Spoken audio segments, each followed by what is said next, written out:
Welcome to the Deep Dive. Our mission here is simple. We take complex stacks of sources, articles, research, history, and we just extract the essential insights you need to be thoroughly and intelligently informed. And today, we are undertaking a monumental journey. We're going across continents, across centuries, and right into the volatile lines of geopolitics to unpack the life and work of Ferhat Orhan Pamuk. Pamuk is, it's not an exaggeration to say he's a figure who completely transcends the label of just a novelist. Well, absolutely. He's a genuine global literary phenomenon and, critically, a geopolitical figurehead.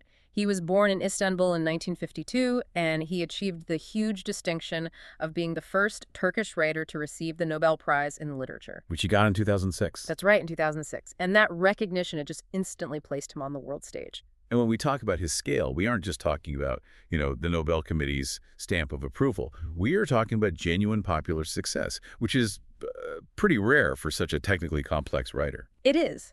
The sources confirm he's Turkey's best-selling writer. He's sold over 13 million books. 13 million. And those have been translated into an astounding 63 languages globally. That is truly massive reach. So our mission today is to really understand the complex machinery behind that scale. We need to move beyond just the biography. Right. We need to see how he mastered literary technique, how he evolved from this early naturalism into high postmodernism, and how that mastery let him explore these really profound questions of identity. But the real gravity here, the real narrative pull, lies in that high-stakes intersection of art and conflict. Exactly. Pamuk's willingness to address historical and political taboos in Turkey. Specifically the massacres of Kurds and Armenians. Yes. That didn't just make him controversial, it placed him right at the center of an international freedom of speech crisis. It led to charges and even an assassination plot against him. So the core promise here, for you, is that we're going to extract the surprising facts about his creative philosophy. How he sees inspiration, how he sees memory. His signature themes of that cultural tension and the extremely high personal and geopolitical cost of his commitment to the uncomfortable truth. Okay, let's unpack this. And we have to start with the place that is, it's arguably his greatest muse, his protagonist, and his conflict zone all at once. If you really want to understand Pamuk, you absolutely have to understand the Istanbul he grew up in. Born in 1952, he was raised in a very specific socioeconomic world. A wealthy family, but, and this is the key detail, a declining upper-class family. Precisely. And this wasn't just, a biographical detail. This sense of fading glory, of an established class sort of losing its relevance as the modern secular republic matured, that became the foundational, emotional, the thematic blueprint for his entire body of work. That is a crucial distinction. It's not wealth he's writing about, it's the melancholy of decline. Yes. That feeling, which the Turkish culture often calls huzun. It defines his early novels, especially his debut, Cevdet Bey and His Sons, and of course that deeply reflective memoir, Istanbul. Memories and the City. He really used his own family's experience of living in that post-Ottoman transition. He used it to paint this melancholic but beautiful portrait of a city that's constantly caught between a glorious past and a very uncertain future. The memoir is a masterclass in that, isn't it? Weaving personal history with urban geography. It really is. It provides just meticulous detail about his life in the Nişantaşı district, his childhood neighborhood, and how he saw the city changing around him. He uses those memories to explore this idea of a dual Turkish identity. One foot in the Islamic East, one foot in the modern West. Exactly. And it's also worth noting, just as a matter of lineage, that his paternal grandmother was Circassian, which just adds another layer to that complex cultural melting pot he's always analyzing. Now, here's where the biography takes a really fascinating detour. Because if you read his books, which are so literary, so philosophical, you might assume he was just, always destined to be a writer. But not at all, no. The sources are clear that his initial passion, his absolute dream, was painting. Right, which led him to study architecture at Istanbul Technical University. It's not uncommon, actually, for serious writers to pivot from a visual art. He spent 3 years in architecture school, a discipline that, it combines artistic creativity with this very rigid structure and logic. But he realized the power of narrative was stronger. It was stronger for him than the power of design, yes. Yeah. He left architecture school entirely to commit himself to being a full-time writer. And he subsequently graduated from the Institute of Journalism at the University of Istanbul in 1976. So it was a very conscious decision, a move from representing the world visually to creating the world narratively. And what's truly remarkable is the sheer painful dedication that was involved in that transition. We often hear about these overnight successes, but Pamuk's journey involved this long, grueling period of intense, sustained creative labor. The sources highlight that from ages 22 to 30, that's 8 entire years, he lived with his mother while writing his first novel and just searching desperately for a publisher. That kind of gestation period. That's the difference between a simple storyteller and a serious literary artist. That sustained isolation allowed him to build the thematic and structural complexity we see in his later masterpieces. He started writing regularly in 1974. He did. And that debut, originally titled Karanlık ve Işık, Darkness and Light It, finally saw success as a co-winner of the 1979 Milliyet Press Novel Contest. And the novel was eventually published as Cevdet Bey ve Oğulları, or Mr. Cevdet and His Sons, in 1982.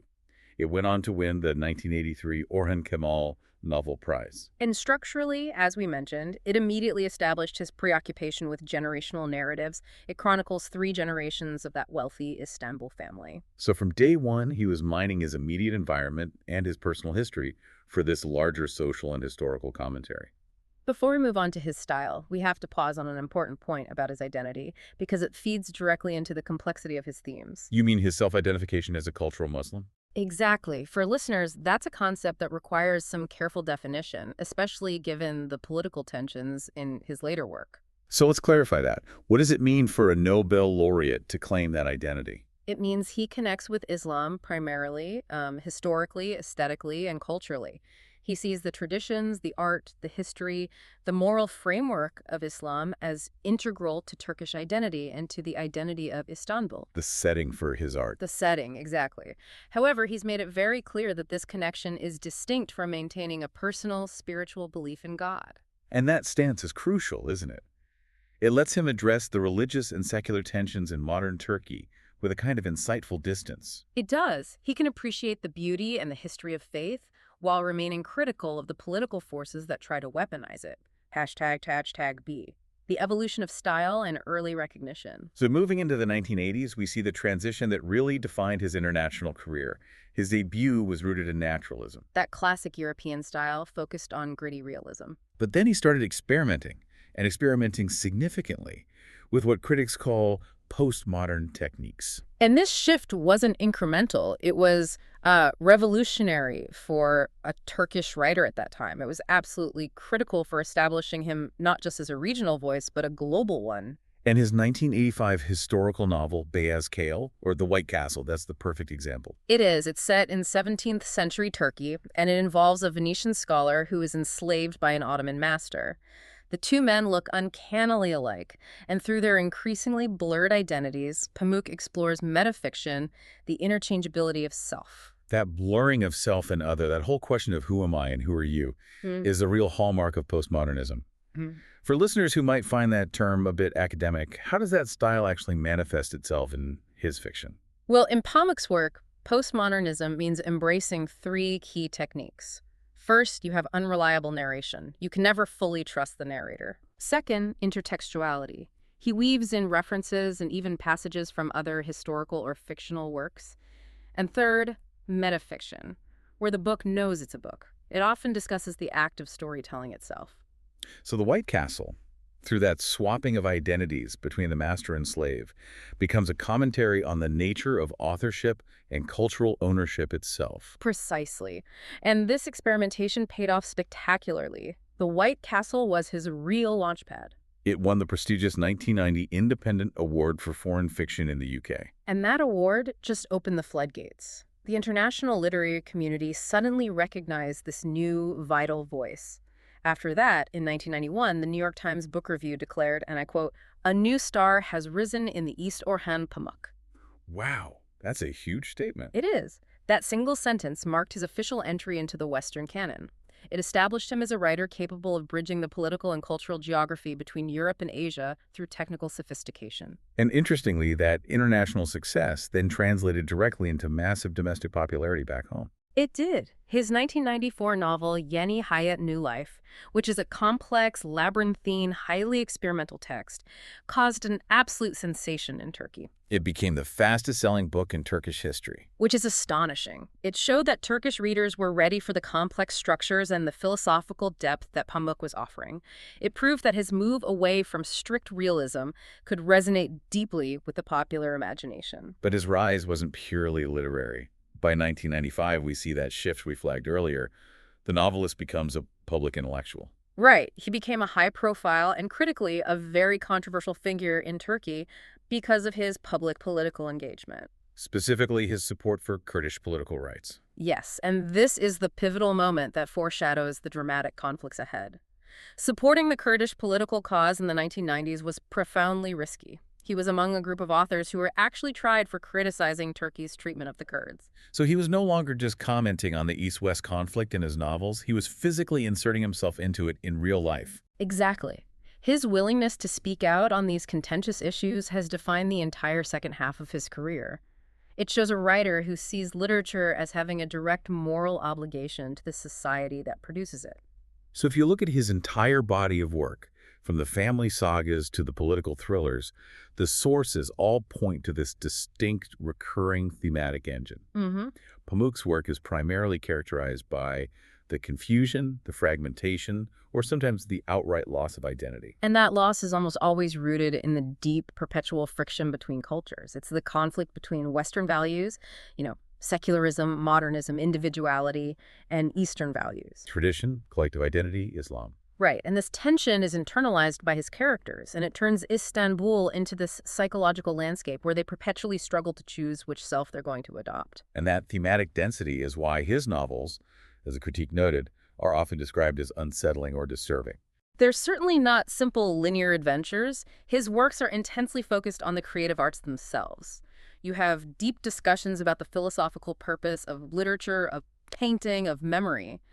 And these frequently drive the plots. It transforms a murder mystery or a love story into a profound philosophical debate. Let's consider how he applied this framework to create the global masterpieces that followed his early success.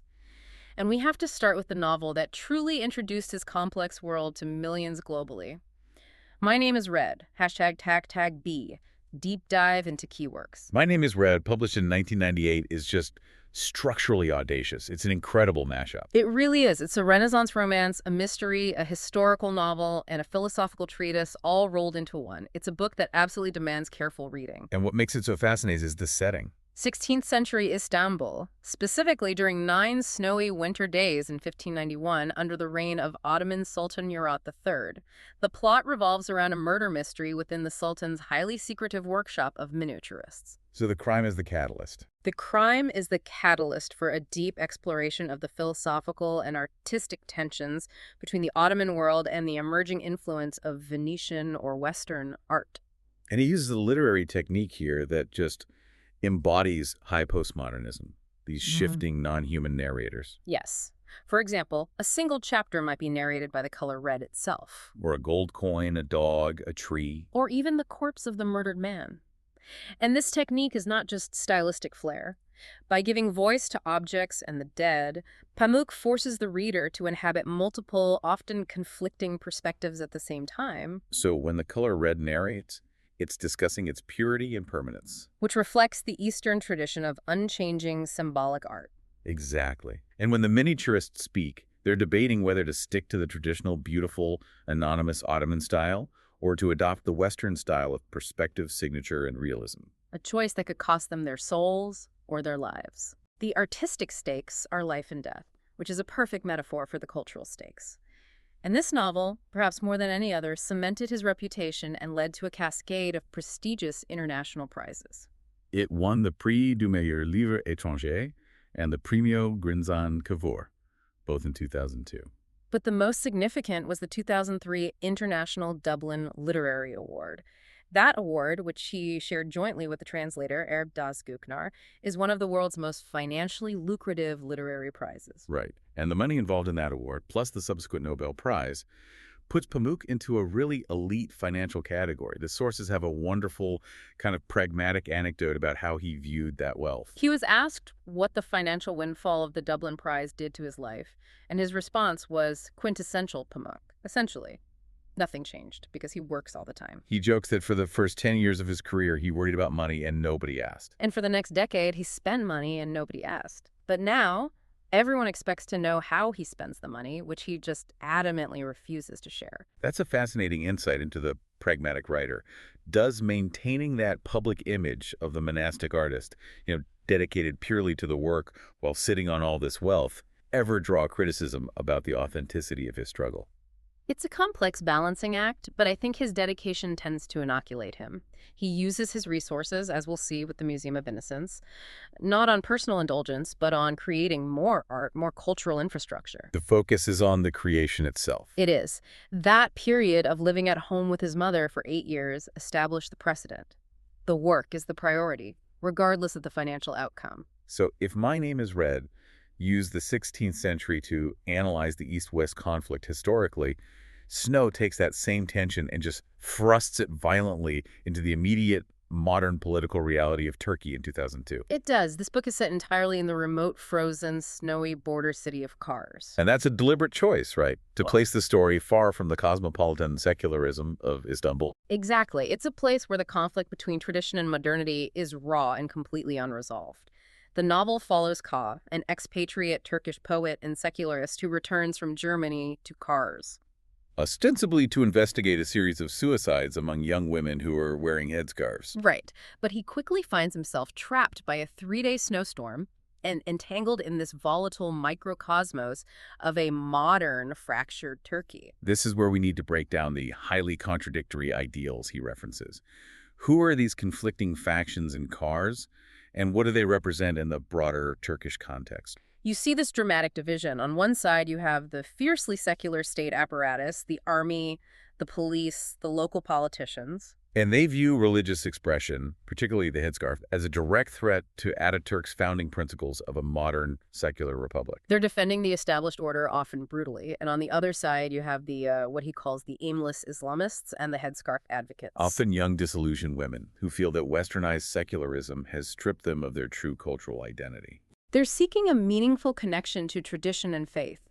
And Ka, the poet, he attempts to navigate this minefield of dying and killing in the name of highly contradictory ideals. And he finds that both sides are equally capable of violence and self-deception. It's a deeply pessimistic but profoundly honest look at political schism. And the novel's portrayal of this intractable conflict earned massive critical acclaim. It was listed by the New York Times as one of its 10 best books of 2004. Highlighting its resonance with international readers who were trying to understand the complexities of the Middle East. Crucially, when discussing Snow, Pamuk spoke about the moral philosophy that justifies writing such a painful political novel. He emphasized that the art of the novel relies on the unique human capacity to identify with the other. He said that this capacity requires imagination, morality, and the self-imposed goal of truly understanding a person whose ideals are fundamentally opposite to your own. Right. It sounds like he views fiction not as entertainment, but as an essential tool for political empathy. Exactly. For Pamuk, if you can genuinely understand why the secular military officer and the young girl advocating for her headscarf believe they are both morally right, then you have performed the essential moral act of the novelist. He challenges the reader to look beyond simple good versus evil narratives and just embrace the complexity. And finally, let's look at the memoir Istanbul, Memories and the City. This book gives us such a deep layer of insight into his creative process during a period of profound personal instability. The sources outline this cascade of personal crises he was navigating. He was going through a divorce, his father was dying, he was grappling with professional problems. And he didn't escape these problems. He channeled them. He admitted he wrote this memoir travelogue in a single intense year, working 12 hours a day. He was effectively using the rigorous structure of the writing process as a means of survival. That's art as survival in its purest form. He consciously prioritized the work over his immediate emotional pain. He said he focused solely on the beauty of the book to avoid crippling depression. He described waking up every day, taking a cold shower, sitting down to write, and just remembering the city. It speaks volumes about the sacrifice he believes great art requires. He even admitted he may have hurt his mother and his family in the process of prioritizing the work so completely. He said, "I can't care about that. I must care about the beauty of the book." It just confirms the impression we got earlier from his pragmatic view of the Dublin Award money. Pamuk is, first and foremost, a servant of the narrative and the art itself. The world, even his own family, comes second. So following his global recognition and weathering those major personal storms, Pamuk wins the Nobel Prize in 2006. And his first major publication after that was the 2008 novel Museum of Innocence. The Museum of Innocence. Right. This novel is set between 1975 and 1984, and it details a tragic love affair. And it features that recurring Pamukian pattern. Educated men who fall devastatingly in love with beautiful women, and they subsequently appear doomed to this kind of glorious artistic loneliness. The novel chronicles the obsessive love of a character named Kemal Basmaka for Füsun, a distant relative and a shopgirl. And this results in Kemal collecting thousands of objects associated with their time together. But here's where Pamuk doesn't just write a story. He builds a cultural artifact. He truly blurs the line between fiction and reality by creating a tangible, real-world Museum of Innocence in Istanbul. It's an unprecedented concept. He purchased an Istanbul house and turned it into a museum housing thousands of everyday objects that are explicitly mentioned, used, or collected by the character Kemal in the novel. The physical museum serves as both a literal and a conceptual companion piece to the fiction. It just elevates the idea of memory and obsession. It's a physical manifestation of a fictional character's obsession. And it's not just a gimmick either. The actual museum won the prestigious European Museum of the Year award in 2014. It's a profound artistic statement that a novelist can use the tools of physical reality to deepen the emotional impact of an imaginary world. And this commitment to visual and conceptual art extends beyond the museum. He also collaborated on a documentary, The Innocence of Memories. Right, which further expanded on the museum concept and the fictional love story. It provided a different version, told through the objects themselves. He also keeps his finger on the pulse of contemporary art. He collaborated on a 2017 exhibition called Words and Stars with the artist Grazia Toderi. What was the theme there? That exhibition was a fascinating combination of text and image. It explored humanity's innate, almost irrational inclination to explore space and to question the stars. It really showcased his involvement not just in traditional Turkish or Ottoman history, but in these universal, existential human endeavors. #be style, inspiration, and critique. Let's delve into the core of his creativity.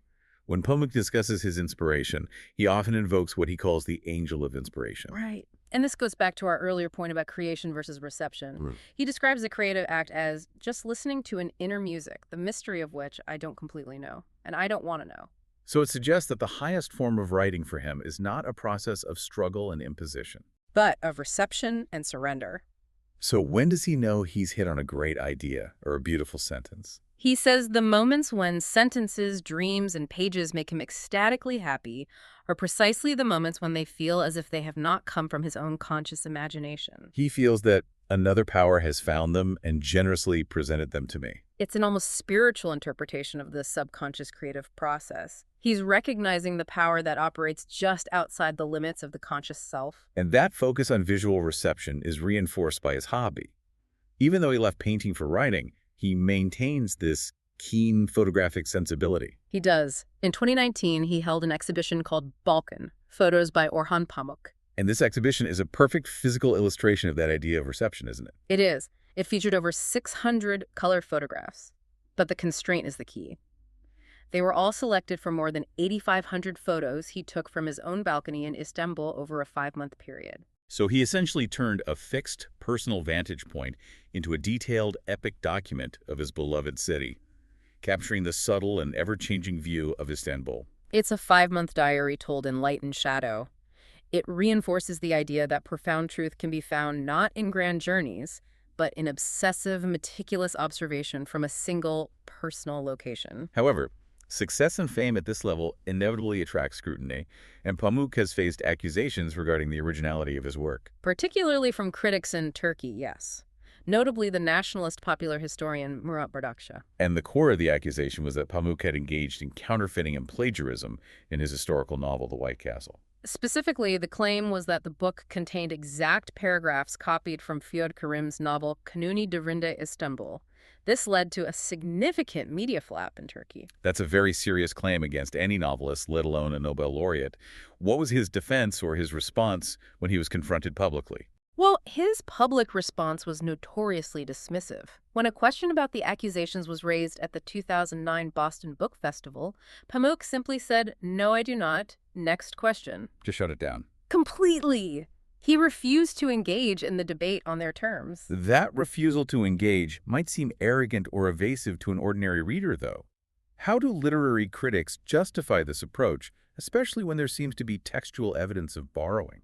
The majority of serious literary critics argue that these accusations stem from a profound lack of understanding of postmodern literary technique. The defense is rooted in the concept of intertextuality. Could you define intertextuality clearly for the listener in Pamuk's context? Certainly. Intertextuality is the practice of consciously and sometimes transparently weaving elements, motifs, or even passages from other works into a new narrative structure.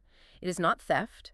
It is a deliberate comment on authorship, on history, and on the way stories are passed down. So by incorporating older texts, he's engaging in a dialogue with Turkey's literary past. Precisely. In The White Castle, where two men literally swap identities and narratives, the incorporation of existing texts reinforces the very theme of the book, that the concepts of originality and singular identity are fluid, perhaps even illusory. For the postmodernist, all art is a commentary on existing art, not creation from nothing. And now we arrive at the section where the literary analysis gives way to raw geopolitical consequence. This is the moment that transformed Pamuk from a celebrated novelist into an international symbol of free speech. And it all stems from an interview he gave in February 2005. To a Swiss publication called Das Magazine. Right, and the criminal charges filed against him resulted directly from the specific remarks he made during that interview, which touched upon these deeply sensitive and historically contested issues in Turkey. He stated, and I'm quoting the source material directly, 30,000 Kurds have been killed here, and 1 million Armenians, and almost nobody dares to mention that, so I do. That statement immediately just shattered a massive historical taboo in Turkey. And a complaint was quickly filed by the lawyer Kemal Kırınses, who accused Pamuk of violating Article 301 of the Turkish Penal Code. For the listener, it's vital to understand what Article 301 was, and still is in essence. It criminalized publicly insulting the Republic or Turkish Grand National Assembly. It was, and it remains, a tool that's frequently used to stifle political criticism and debate on sensitive historical topics. Like the massacres of the Armenians and the conflict with Kurdish separatists. And at the time, this crime was punishable by 6 months to 3 years in prison. This was a profoundly serious legal and existential threat. The fallout was immediate and brutal. Pamuk was subjected to a ferocious hate campaign in the Turkish press, which forced him to briefly flee the country, but he made the conscious decision to return later in 2005 specifically to face the charges in court. He turned his personal plight into a public stand for freedom of expression. He framed his statement not as an accusation, but as an act of disclosure. He did. He clarified that his intention was to draw attention to freedom of speech issues. He argued that these past massacres were a major thing that was hidden from the Turkish nation and a taboo that needed honest discussion for the sake of Turkey's democratic future. He even reiterated his core message publicly that October during an awards ceremony in Germany. He made some fine distinctions in his phrasing. Right, denying he said Turks killed Armenians, but insisting he had acknowledged Armenians were killed and estimated the toll as 1 million. But the central fact remained. He forced the nation to confront its most difficult historical trauma. #B. The trial and international reaction. The legal drama began in late 2005, but it immediately ran into a crucial bureaucratic hurdle. It did. The trial was suspended mere minutes after it started on December 16, 2005, because the judge noted that Article 301, in its pre-2005 form, required the explicit approval of the Ministry of Justice for prosecution to proceed. It really sounds like the state was desperately looking for a way out of an international political embarrassment. The case had already drawn huge global attention. That's precisely the implication. The political pressure was immense. The then Justice Minister, Zimilchishek, publicly promised to study the file thoroughly. And finally, on January 22, 2006, the Ministry of Justice refused to issue the necessary approval, citing a technicality, and the criminal charges against Pamuk were formally dropped the very next day. That averted the immediate crisis, but was that really the end of his legal troubles? No, unfortunately not. The lawyer who initiated the complaint, Kemal Kırınses, immediately appealed the decision. And while the criminal case collapsed, Pamuk was later found guilty in a subsequent civil case. In March 2011. Yes, and he was ordered to pay 6,000 liras in compensation for having insulted the honor of 5 specific plaintiffs who brought the suit. So while he avoided prison, the legal and financial harassment continued for years. This entire episode, from the initial charge to the dropping of the case, triggered a truly extraordinary global reaction, didn't it? This wasn't just some literary spat. No, it was seen as a crucial test case for Turkey's democratic aspirations. The European Union, in particular, watched very closely. The EU Enlargement Commissioner Olli Rehn stated explicitly that the Pamuk case would be a litmus test of Turkey's commitment to meeting the EU membership criteria. And the European Parliament even sent a delegation of 5 MEPs to observe the initial trial proceedings. That really signaled the diplomatic weight of the case. And human rights organizations were equally forceful. Amnesty International denounced the charges immediately and called for the repeal of Article 301 entirely, identifying it as a structural threat to free expression. But the most powerful signal of support came from his literary peers. Oh, absolutely. 8 world-renowned authors, including Nobel laureates José Saramago, Gabriel Garcia Marquez, and Günter Grass. Plus major figures like Umberto Eco and John Updike. They all issued a joint statement publicly supporting Pamuk, and this collective literary weight was immense. It was essentially telling the Turkish government that imprisoning Pamuk would mean isolating itself from the global cultural community. And here is where the story pivots from political harassment to genuine physical peril. Even after the criminal charges were dropped, the threat against his life remained palpable. The danger was terrifyingly real. In January 2008, Turkish authorities arrested 13 ultranationalists, including the lawyer Kemal Karansız himself, for participating in the Turkish nationalist underground organization known as Ergenekon. An organization that was allegedly conspiring to assassinate various political and intellectual figures who they viewed as traitors. And Pamuk was on their hit list. The sources confirm this chilling detail. Police informed Pamuk about the assassination plots 8 months before the Ergenekon investigation fully started. Wow. And because the threat was credible and ongoing, the government had no choice but to assign him a personal, permanent bodyguard. That's the ultimate cost of his insistence on upholding freedom of expression.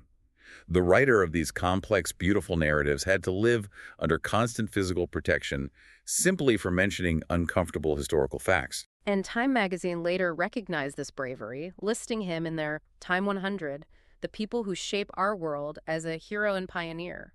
Despite the high personal risks and the constant need for security, Pamuk has maintained this powerful dual academic and literary presence, both in Turkey and globally. He currently holds the Robert Yikfong Tam Professor in the Humanities at Columbia University, where he teaches writing and comparative literature. And he was also elected to the prestigious American Philosophical Society in 2018. His involvement in international high-level academia is just critical to his ongoing influence, isn't it? Yeah. These positions allow him to constantly articulate his theories on the novel and memory. Right. For instance, he was Harvard's Charles Eliot Norton Lecturer in 2009. And the Charles Eliot Norton Lectures are a major, almost career-defining honor in the humanities. What was the focus of his series? His lectures were titled The Naive and Sentimental Novelist. They explored the famous distinction made by the German poet Schiller between 2 modes of writing: the naive writer, who writes naturally from experience, and the sentimental writer, who writes intellectually and critically about the art form itself. And he used that framework to analyze the creative tensions within his own work and the work of other modern masters. He also recognized the need to protect the literary community globally. He took a role in wider European literary advocacy, co-founding the European Writers' Parliament with the fellow Nobel laureate José Saramago. This initiative was a direct response to the political challenges faced by writers across the continent, showing his commitment to building a platform that transcended national borders. And provided a collective defense for intellectual freedom. His standing as a public intellectual is just immense. We have the literary awards, but even in general polls, he ranks astonishingly high. In a 2008 open online poll by Prospect and Foreign Policy, Pamuk was voted the 4th most intellectual person in the world. That's a huge achievement for a novelist, placing him alongside the most recognized scientists and philosophers. #be honors and awards, a selection. The definitive moment, of course, was the 2006 Nobel Prize in Literature. But the path leading up to that and the recognition that follow consistently highlighted his role as a cultural bridge builder. A perfect example is the 2005 Peace Prize of the German book trade, which carries a €25,000 prize. And this award is so telling because the citations specifically recognized his work where Europe and Islamic Turkey find a place for one another, that theme of cultural reconciliation through literature. The ability of fiction to make the other identifiable Is the central pillar of his legacy. It earned him recognition even before the Nobel. and other major prizes just continue to accumulate. He won the Prix Médicis Étranger in 2005 for Snow. Which recognized that novel's intense international impact. And in 2012, he was honored by Denmark with the Sunning Prize and by France as an officier of the Légion d'honneur. Which just reflects his global cultural influence. And his academic recognition is equally global and diverse. He's received numerous honorary doctorates from major institutions worldwide. Free University of Berlin, Georgetown, Yale. And most recently, Paris-Nanterre University in 2023. These accolades reflect a consensus that his work isn't merely art, but a necessary contribution to global comparative literature and political discourse. ###C, personal life details. So let's ground this epic life with a few personal details that provide some context. Yeah. Pamuk married the historian Aylin Turagan in 1982, and they divorced in 2002. Just as he was writing the highly reflective Istanbul memoir. Exactly. They share one daughter, Rüya, whose name means dream in Turkish. Yeah. And the beautiful, complex novel, My Name is Red, is dedicated to her. He married Aslı Akyavaş more recently in 2022. It's interesting how his family life subtly informs his fiction. His elder brother, Orhan Pamuk, is an internationally recognized professor of economics at Boğaziçi University. He specializes in the economic history of the Ottoman Empire. Which is a fascinating academic connection to history. And Şevket sometimes appears as a fictionalized character in Orhan Pamuk's works, further blurring that line between history, biography, and fiction. We've noted his travels and his academic positions in America. He spent significant time here, using the distance to reflect on Turkey. He was a visiting scholar at Columbia University from 1985 to 1988, and he used that period to research and write the Black Book at the university's Butler Library. So that time away was essential, allowing him to gain perspective. It was. But despite the high visibility and the very real threats, Pamuk has maintained a profound, almost primal attachment to Istanbul. He explicitly stated that he could not imagine living anywhere else. The city remains not just his home, but the physical and imaginative source of his entire creative wellspring. Reinforcing the idea that his fiction is just inextricably linked to that one complex urban setting. #outro. So what does this all mean for you, the learner? Orhan Pamuk stands as the essential global voice that links Turkey's vast and complex history. From the 16th century court intrigue in My Name is Red to the political schisms of 2012 and a strangeness in my mind. With a relentless, often melancholic exploration of selfhood, identity, and cultural friction. And his career path really mirrors the cultural tension he writes about. He moved from being the fastest-selling author in Turkish history, achieving immense popular success, to facing criminal charges, civil suits, and confirmed assassination plots. Simply for upholding the principles of freedom of expression. He showed the world that literature is not a luxury, but a necessary force for confronting national taboos and developing moral imagination. He has given us this incredible roadmap of Turkey's transformation, covering everything from the rise and decline of the wealthy family in Cevdet Bey and Sons, right up to the contemporary portrait of a street vendor in Cevdet Bey. Always returning to Istanbul as the ultimate crucible of East meeting West. We've traced how he leveraged his writing, whether in a historical novel like The White Castle, or the immediate political reality of Snow to process profound personal and national crises, channeling his father's death and his divorce into the rigorous, beautiful structure of Istanbul, memories, and the city. And that leads us to our final provocative thought for you to carry forward, tying together his artistic philosophy with his obsession with memory. Consider the unique, monumental act of creating the Museum of Innocence. Pamuk took a purely fictional, imaginative concept, a collection of everyday objects devoted to a character's lost love, and then he intentionally turned it into a real, tangible, physical place in Istanbul that won an international award. This intentional blurring of the line between fiction and reality, creating a physical monument to an imagined story, raises a fascinating question for all of us living in a world of conflicting narratives. What effect does it have on your own concept of memory and truth when a celebrated creator deliberately makes imagination concrete? When the physical proof of a story is just as real as the novel itself, where does the line between what is true, what is remembered, and what is invented truly lie?